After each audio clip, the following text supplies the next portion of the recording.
అక్క వాళ్ళ పాపకైతే మొన్ననే బాగోలేదండి. 3 డేస్ అయితే ఉదయం, సాయంత్రం అయితే తిప్పారు ఇంజెక్షన్‌కి. తనకి తగ్గి 2 డేస్ అవ్వలేదు. ఇంజెక్షన్స్ ఆపి మళ్ళీ బాబుకైతే వచ్చింది ఫీవరు. అయితే బాబునైతే 5 రోజులైతే హాస్పిటల్‌లో ఉంచామన్నారనమాట.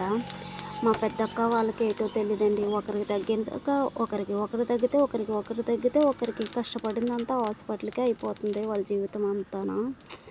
ఏటో కొందరికి కష్టపడినా సరే ఆ కష్టంతో వచ్చిన డబ్బులు కూడా మిగలవండి బాబు ఏటో కానీ. మా అక్క వాళ్ళ పరిస్థితి అయితే అలా అయిపోతుంది.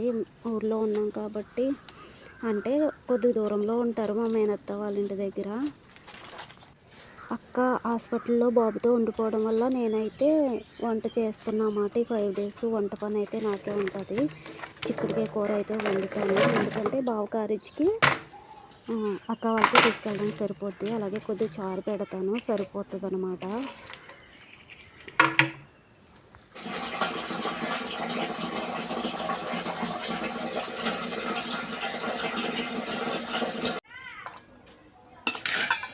కుళాయిలు అప్పుడే పోనీ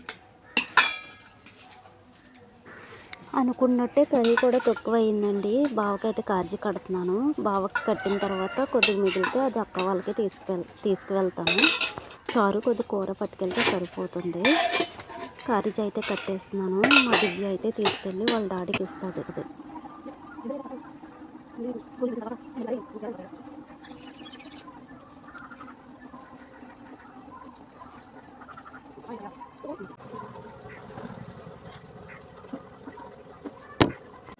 నాకు 2 జడలు వేయడం రాదండి. కానీ ఏదో అలా ట్రై చేశాను. కాకపోతే బాగానే వచ్చినాయి. బాగున్నా బాగోపోయినా ఏమీ అందో మా దివ్య.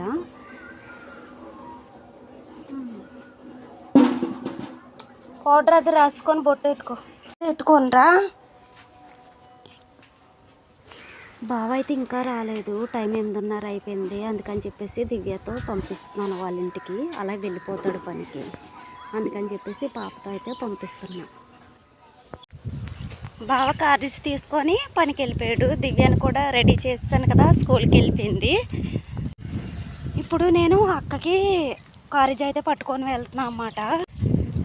హాస్పిటల్కి వెళ్తున్నాను కారేజ్ పట్టుకొని అక్కకి. అయితే కాసేపు చైతు దగ్గర ఉండి అయితే వస్తాను. ఇప్పుడే ఎండ దంచేస్తుంది. ఇంకా ముందు అయితే ఇంకా వేసేస్తుంది అన్నమాట గట్టిగా ఎండ. ఓకే ఫ్రెండ్స్, వీడియో అయితే ఇది. వీడియో నచ్చితే కనుక లైక్ చేసుకొని సబ్స్క్రైబ్ చేసుకోండి. చిన్న కామెంట్ కూడా చేసేయండి అలాగే. Okay friends, bye.